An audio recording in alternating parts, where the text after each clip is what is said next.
یہ پالیسی ایک middle power کے لیے کسی حد تک تو صحیح ثابت ہو سکتی ہے، لیکن اگر امریکہ کے لٹریچر کا آپ مطالعہ کر رہے ہو آج کل جو انفلوئنشل وہاں پہ تھنک ٹینکس ہیں، تو وہ سارے یہ کہتے ہیں کہ انڈیا کی یہ پالیسی کہ وہ ایڈوانٹیج لے امریکہ سے بغیر اس کا صحیح طرح کے ایک الائنس میں آنے سے کے بغیر، تو یہ مزید پاسبل نہیں ہوگا. تو دیٹ از ون کہ جیو اسٹریٹجک لیول کے اوپر یہ ایک شفٹ آیا ہے امریکی سوچ میں کہ انڈیا کین ناٹ مطلب be beneficiary of U S largesse any longer without paying a price اور وداؤٹ گیونگ اے کمٹمنٹ. تو ایک تو یہ بات آپ ذہن میں رکھیں. دوسرا، ٹرمپ کی پرسنالٹی کو دیکھیں. ٹرمپ نے جب سیز فائر کو درپردہ نیگوشیشن کے ذریعے سے کروایا انڈیا اور پاکستان کے درمیان، تو پاکستان نے اس کو ویلکم کیا. اب ایور ایک ایروگینس اور ایک ہیوبرس کے تحت انڈیا نے اس انٹرلوکیوشن کو یا امریکہ کی اسسٹنس کو قبول نہیں کیا. And that has gone against Trump کا جو ٹیمپرمنٹ ہے یا پرسنالٹی اس کے اگینسٹ گئی ہے کہ ابھی میں نے آپ کے ساتھ ایک ان سمپل ٹرمز بھلائی کی اور آپ اس کو ایکنالج کرنے سے بھی انکار کرتے ہیں. دو باتیں ہو گئی.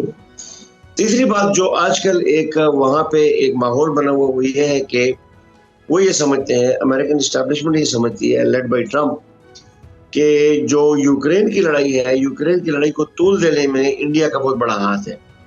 اور وہ یہ سمجھتے ہیں کہ انڈیا جو تیل درآمد کرتا ہے روس سے، تقریباً if I am correct on the figures، تقریباً 2 ملین بیرلز پر ڈے ہے جو آج کل آ رہا ہے. بالکل ٹھیک ہے جنرل صاحب. انڈیا نے امریکہ پر دباؤ ڈالنے کے لیے دوسرے چینلز آن کر دیے ہیں. مودی 7 سال بعد چین کا دورہ کر رہے ہیں.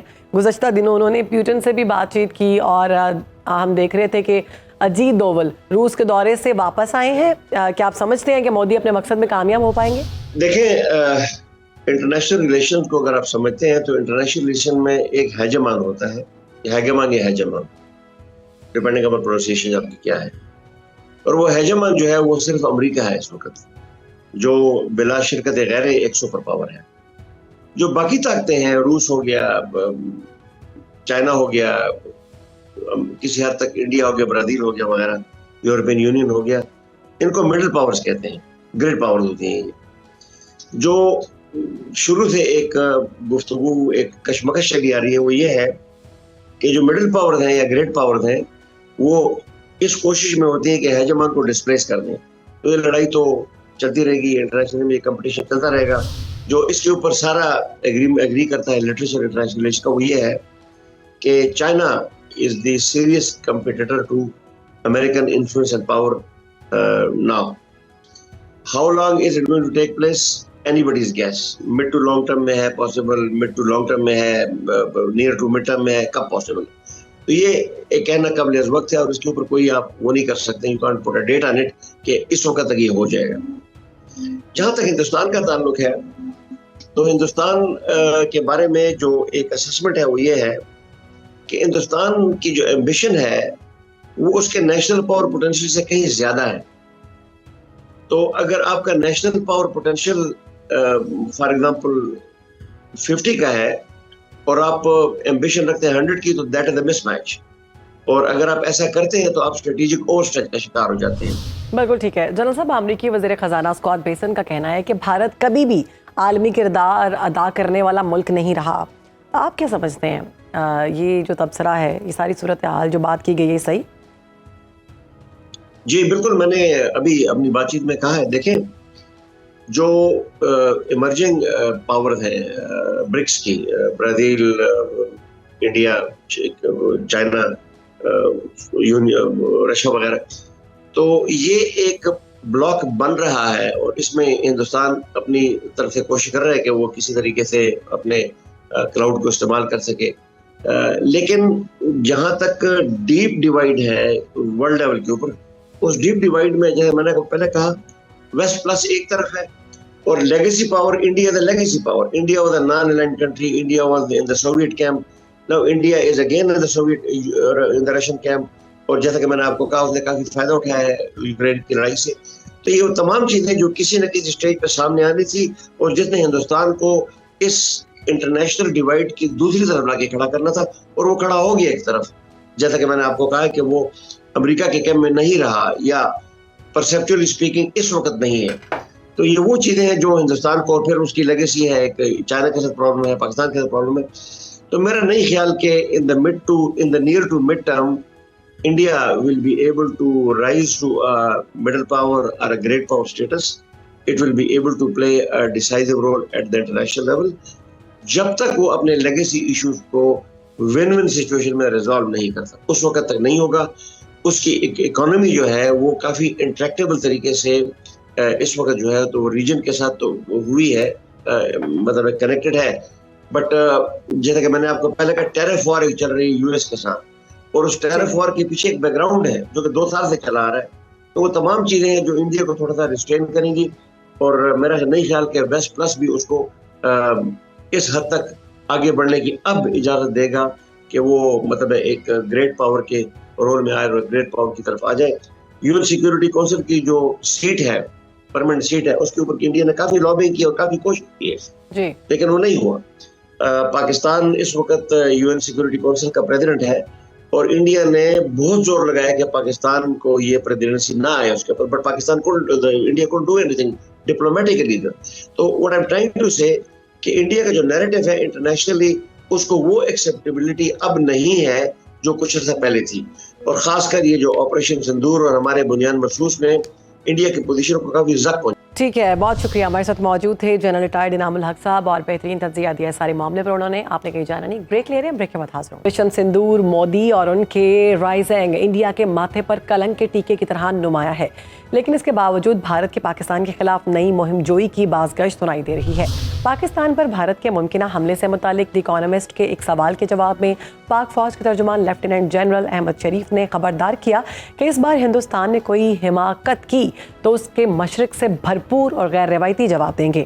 بھارت کو یہ سمجھنے کی ضرورت ہے کہ وہ بھی ہر جگہ مارے جا سکتے ہیں. ترجمان پاک فوج کے بھارت کے مشرق سے کیا مراد ہے؟ کیا ان کا اشارہ بھارت کے مشرق میں ایک بدلا ہوا تشخص لیے پورے قد کے ساتھ کھڑے بنگلہ دیش کی جانب ہے؟ کیا وہ سلیگوڑی کی اس تنگ راہداری کی بات کر رہے ہیں جو بھارت کو اس کی 7 شمال مشرقی ریاستوں سے ملاتی ہے؟ کیا پاکستان بنگلہ دیش اور چین کے تعاون سے سلیگوڑی راہداری کو بند کر کے 7 بھارتی ریاستوں کو دہلی سے کانٹے کی منصوبہ بندی کر رہا ہے؟ اور کیا بنگلہ دیش واقعی پاکستان کا دوسرا مورچہ بننے جا رہا ہے؟ پاکستان کی جشن آزادی سے پہلے ڈھاکہ میں فروخت ہوتے پاکستانی پرچم اور بیجز بنگلہ دیشی عوام کے جذبات کا کھلم کھلا اظہار ہے، لیکن ملکوں اور قوموں کے تعلقات اور مفادات کی میزان عوامی جذبات کی نمائندگی کم ہی کرتی ہے. اس سارے منظرنامے پر بات کریں گے. ماہر قومی سلامتی سید محمد علی میں جوائن کر چکے ہیں. بہت شکریہ آپ کے وقت کا. میڈیا رپورٹس ہیں کہ بنگلہ دیش میں مقامی عوام پاکستان کی جشن آزادی کی بھرپور تیاریاں کر رہی ہے.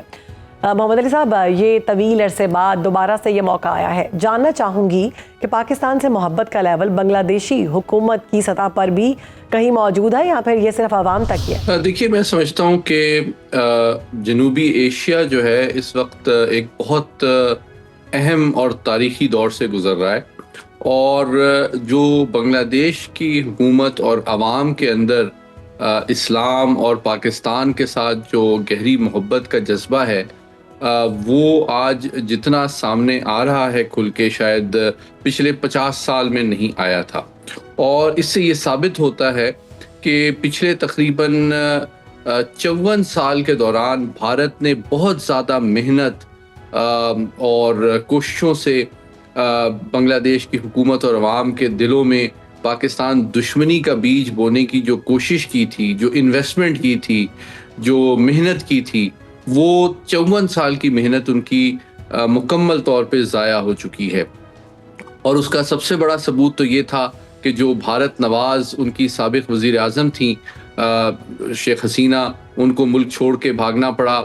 ان کے خلاف نوجوان نسل نے جو ہے اتنے بڑے پیمانے پہ علم بغاوت بلند کیا اور ایک بھارتی نواز حکومت اور پالیسیوں سے نجات حاصل کی، جس کے بعد اب آپ دیکھ رہے ہیں کہ وہاں کی حکومت ہو، وہاں کی افواج ہو، وہاں کا تاجر طبقہ ہو، وہاں کے تاجر ہوں، وہاں کے نوجوان نسل ہو، صحافی ہوں، فنون لطیفہ سے تعلق رکھنے والے لوگ ہوں، وہاں کے اسپورٹس مین ہوں، وہ دوبارہ سے پاکستان کے ساتھ رابطے بحال کر رہے ہیں اور جس کا یہ ثبوت ہے کہ ان کی دل میں پاکستان کی محبت اور احترام آج بھی اسی طرح موزن ہے جس طرح قیام پاکستان کے وقت موزن تھا. یوں لگتا ہے کہ یہ دو جان یک قالب ہیں، ایک روح ہے، ایک ذہن ہے، ایک دل ہے اور دو ملک ہیں. محمد علی صاحب، کیا آپ سمجھتے ہیں کہ اگر پاکستان حالات پر مکمل گرفت رکھنے میں کامیاب رہا تو بنگلہ دیش بھارت کے خلاف پاکستان کے لیے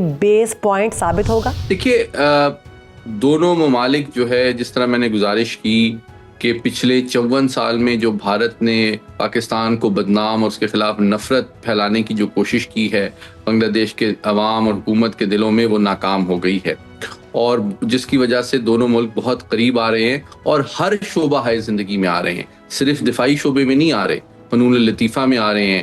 بنگلہ دیش کے کھلاڑی پاکستان کی PSL میں کھیلتے ہیں، پاکستان کے کھلاڑی بنگلہ دیش کی لیگ میں کھیلتے ہیں، اور پاکستان کی جو مصنوعات ہیں وہ وہاں بک رہی ہیں. پاکستان کا فنون لطیفہ، پاکستان کے پھل، یہ سب وہاں کے لوگ انجوائے کرتے ہیں. تو جو ہمارا دفاعی شعبہ بھی ہے وہ بھی دونوں کے درمیان اس میں کافی ترقی دیکھنے میں آ رہی ہے، اور تعاون کے مواقع، چاہے وہ فضائیہ کا معاملہ ہو، چاہے بری فوج ہو، چاہے بحریہ ہو، وہ دونوں ان میں قربت کے رابطے بڑھ رہے ہیں، اور آنے والے دنوں میں اس میں مزید بہتری آئے گی. میں خود چونکہ نیشنل ڈیفنس یونیورسٹی میں بہت عرصے تک پڑھاتا رہا ہوں، تو میں جانتا ہوں کہ کافی بڑی تعداد میں جو اعلیٰ بنگلہ دیش کی افواج کے افسران ہیں وہ تربیت حاصل کرنے کے لیے NDU آتے ہیں اور آتے رہے ہیں، اور وہ بہت جو دونوں ممالک کے درمیان قربت کا اور رابطے کا ذریعہ بھی بنتے ہیں. تو آنے والے دنوں میں پورا اعتماد ہوں کہ دونوں ممالک کے درمیان دفاعی شعبے میں تعاون مزید بڑھے گا. DGISPR نے ممکنہ بھارتی حملے کے جواب میں مشرق سے جواب دینے کی بات کی ہے. کیا مشرق سے مراد بنگلہ دیش ہے یا سلیگوڑی کی تنگ راداری جو انڈیا کو اس کے 7 ریاستوں سے جوڑتی ہے؟ دیکھیے، جو DGISPR کا بیان ہے، اس کا جو کانٹیکسٹ ہے وہ سمجھنا بہت ضروری اور احتیاط کا متقاضی ہے. وہ اس لیے کہ بنیادی طور پہ ابھی تک بھارت نے جب بھی پاکستان پہ روایتی انداز میں حملے کی کوشش کی، ہم نے نہ صرف اس کا منہ توڑ جواب دیا، بلکہ جو وہ مختلف دہشت گرد تنظیموں کی پشت پناہی کر رہے ہیں پاکستان کو نقصان پہنچانے کے لیے، روزانہ ہم بڑی تعداد میں ان کے جو اسپانسرڈ دہشت گرد ہیں ان کو بھی ہلاک کر رہے ہیں. حال ہی میں آپ جانتے ہیں 47 انڈین اسپانسرڈ دہشت گردوں کو ذوب میں ہلاک کیا گیا ہے. جہاں تک مشرق سے حملے کی بات ہے تو میں سمجھتا ہوں اس میں DGISPR کا جو بنیادی مقصد تھا واضح کرنے کا، وہ یہ پیغام عالمی برادری کو بھی تھا، لیکن خصوصاً بھارتی ملٹری اور پولیٹیکل لیڈرشپ کو تھا کہ اس وقت پورا بھارت جو ہے وہ اب یوں سمجھیں کہ ہماری جو تصویراتی اور روایتی صلاحیت ہے اس کے نشانے پہ ہے. تو اگر مستقبل میں انہوں نے کوئی دوبارہ جاریت کرنے کی غلطی کی تو اس دفعہ بنیاد المرصوص میں، حالانکہ ہم نے بہت عبرتناک شکست دی بھارت کو، لیکن یوں سمجھیں کہ ہم نے اپنی طاقت کا 10% بھی استعمال نہیں کیا، اور چند گھنٹوں میں بھارت نے گھٹنے ٹیک دیے. لیفٹیننٹ جنرل احمد شریف چودھری کے دی اکانومسٹ کو دیے گئے انٹرویو کے تناظر میں جاننا چاہوں گی کہ کیا پاکستان ممکنہ بھارتی حملے کے جواب میں انڈیا کے مشرق میں ٹارگٹ آپریشن شروع کرنے کا ارادہ رکھتا ہے، جیسا انڈیا پاکستان میں 2020 میں کر چکا ہے؟ دیکھیے، میں چونکہ جنگی حکمت عملی کو پڑھاتا رہا ہوں 15 سال سے، اور اس کے جو پلاننگ کا پروسیس ہے اسے کسی حد تک واقف ہوں، تو میں آپ کو بتاؤں کہ جو ارادے کی بات ہے اس میں تو جو 2 ایٹمی طاقتیں ہیں جن کے کشیدگی کی ایک لمبی تاریخ ہے، تو پاکستان کے پاس یہ صلاحیت موجود ہے کہ بھارت کا کوئی بھی 1 انچ حصہ، چاہے وہ انڈمان اور نکوبار آئیلینڈز ہی کیوں نہ ہوں، دور دراز علاقے تک وہ پاکستان کی دسترس میں ہے. بھارت کا کوئی چپا چپا ایسا نہیں ہے جو کہ پاکستان کی دفاعی قوت یا صلاحیت سے محفوظ ہو، اور یہ احساس اور ادراک بھارت کی فوجی قیادت کو تو ہے، لیکن کبھی کبھی ان کی یوں لگتا ہے سیاسی قیادت اس کو بھول جاتی ہے، جس کا پھر پاکستان کو یاد دہانی کے لیے کوئی جوابی کارروائی کرنا پڑتی ہے. تو بات دراصل یہ ہے کہ اگر ان کی سیاسی اور دفاعی قیادت بنیاد المرصوص کی جو ہزیمت ہے اس کا سبق بہت جلدی بھول گئی ہے، اور دوبارہ وہ اس طرح کی کوئی توسیع پسندانہ یا غیر ذمہ دارانہ جارحیت کا سوچ رہی ہے تو ان کی عوام کو، عالمی برادری کو یہ یقین ہونا چاہیے کہ اس دفعہ پاکستان جو ہے ان کی اگر پنجہ آزمائی کی جائے تو ہم کہیں زیادہ تکلیف دہ، کہیں زیادہ بڑے پیمانے پہ تباہی پھیلانے کی صلاحیت بھی رکھتے ہیں، اور کہیں زیادہ نقصان بھارت کی عوام، حکومت اور فوج کو اٹھانا پڑے گا، جو کہ انہوں نے بنیاد المرصوص میں اٹھایا ہے۔ تو میں سمجھتا ہوں کہ جہاں تک مشرقی اور یا جنوبی بھارت میں جو ایسے مراکز ہیں جس پہ بھارت کی صنعتی، تجارتی، معاشی ترقی کا دار و مدار ہے، عین ممکن ہے کہ وہ بھی ٹارگیٹنگ کے لیے کنسیڈر کیے جائیں اور پاکستان صرف فوجی اہداف تک اپنی جو جوابی کارروائی ہے اس کو محدود نہ رکھے۔ ٹھیک ہے، بہت شکریہ، ہمارے ساتھ موجود ہیں محمد علی صاحب اور اس سارے معاملے پر بہترین تجزیہ دے رہے تھے۔ ناظرین، اسرائیل وزیر اعظم کا پاکستان کے خلاف جنگ میں بھارت کو ہتھیار فراہم کرنے کا اعتراف سامنے آیا ہے۔ اسرائیلی وزیر اعظم نے خصوصی طور پر بھارت کو دیے گئے ہیروپ اور ہیرون ڈرون کی بات کی ہے۔ جی ہاں ناظرین، وہی ہیروپ اور ہیرون ڈرون جو پاکستان کی فورسز نے 100 سے زیادہ تعداد میں ملک کے طول و عرض میں گرائے اور جن میں سے اکثر کا ملبہ عام پاکستانی فتح کی علامت کے طور پر اٹھا کر لے گئے۔ ڈرون کی اہمیت اپنی جگہ، لیکن ڈرون وار کے لیے مہارت اور مشاقی بھی ضروری ہے۔ حال ہی میں بھارتی فوج نے سہونی مشاورت پر ڈرون بٹالین بنانے کا فیصلہ کیا۔ انڈین آرمی کا ڈرون بٹالین بنانے کا فیصلہ وہ پہلا نتیجہ ہے جو بھارتی عقابوں نے پاکستان کے ہاتھوں بدترین جنگی شکست کے بعد اخذ کیا۔ پہل جنگی ڈرون پر مشتمل انڈین فوجی بٹالین کے قیام کا مشورہ سہونی مشیروں کی جانب سے سامنے آیا۔ ایک بند کمرہ اجلاس میں مجوزہ بٹالین کی افادیت، اہمیت اور خدوخال پر غور کیا گیا اور پھر جلد ہی منصوبے کو عملی شکل دے دی گئی۔ منصوبے کے مطابق 250 ڈرونز فارمیشنز پر مشتمل رودرا بریگیڈ کو انڈین انفینٹری، آرمڈ اور آرٹلری بٹالین کا حصہ بنایا جائے گا۔ 2500 فوجیوں اور ڈرون ایکسپرٹس پر مشتمل بھارتی ڈرون بریگیڈ کے سرویلنس ڈرون یا نگرانی کرنے والے ڈرون خفیہ پرواز کے ذریعے اپنے ٹارگٹ کو ڈھونڈ کر اٹیک ڈرون کو لوکیشن بھیجیں گے، جس کے بعد اٹیک ڈرون 20-25 ڈرونز کے ساتھ ٹارگٹ پر حملہ آور ہوگا۔ بھارتی فوج کے اوور ہالنگ کے لیے رکھے گئے 4.6 ارب ڈالرز ہنگامی فنڈز کا مخصوص حصہ ڈرونز آپریشن کو مربوط اور کارآمد بنانے کے لیے رکھا گیا ہے، جن میں سے زیادہ رقم نئے ڈرونز کی خریداری پر خرچ کی جائے گی۔ بھارتی فوج ڈرون بٹالین کو سرحد پار کارروائیوں میں استعمال کرنے کا ارادہ بھی رکھتی ہے۔ بھارتی ڈرون بٹالین کو پاکستان کی سرحد پر بھی تعینات کیا جائے گا، جو دشمن اہداف کو ڈھونڈنے اور دھماکہ خیز مواد لے جانے، چھوٹے راکٹ اور میزائل فائر کرنے کی صلاحیت کے حامل بھی ہوں گے۔ پاکستانی ڈرونز کی بھارتی سرحد پر بے مثال سرویلنس، خفیہ فوجی آپریشنز میں ڈرونز کے بہترین استعمال اور آپریشن سندور کی ناکامی میں پاکستانی ڈرونز کے کردار نے انڈین آرمی پر ڈرونز کی اہمیت پر واضح فرق ڈالا ہے۔ بھارت نے ڈرون ٹیکنالوجی پر اپنا انحصار بڑھانے کے لیے فوری طور پر ڈرون انڈسٹری کے لیے $470 ملین کا اعلان کیا۔ مختص فنڈز پاک بھارت حالیہ کشیدگی سے پہلے خرچ کی جانے والی رقم سے 3 گنا زیادہ ہے۔ بھارت کے پاس مہنگے اسرائیل اور امریکی ساختہ ڈرونز کی بڑی تعداد موجود ہے۔ گزشتہ سال بھارت نے امریکہ سے $3.5 ارب کے عوض جدید ٹیکنالوجی سے مسلح 31 MQ-9B ڈرون خریدنے کا معاہدہ کیا۔ امریکہ بھارت ڈرون ڈیل میں فی الحال یہ واضح نہیں ہوا کہ پاکستان کو امریکی ڈرونز کب ڈیلیور ہوں گے۔ پاکستان اور بھارت کے زیر استعمال جنگی ڈرونز کا جائزہ لیں تو پاکستان کی ڈرون مہارت نے ہمارے عام ہتھیار کو بھی خاص بنا دیا، جبکہ بھارت شاہکار اسرائیلی ڈرونز کو بھی ماہرانہ انداز میں آپریٹ کرنے میں ناکام دکھائی دیا اور 100 سے زیادہ ڈرونز پاکستان کے ہاتھوں تباہ کروا کر ہار گیا۔ بھارت اس وقت اسرائیلی اور امریکی ساختہ ڈرونز استعمال کر رہا ہے۔ 2024 میں بھارت نے $3.5 ارب کے ایڈوانس ٹیکنالوجی سے لیس 31 MQ-9B امریکی ڈرونز کا معاہدہ کیا، لیکن یہ واضح نہیں کہ جدید ترین MQ-9B بھارتی فورسز کا حصہ کب بنیں گے۔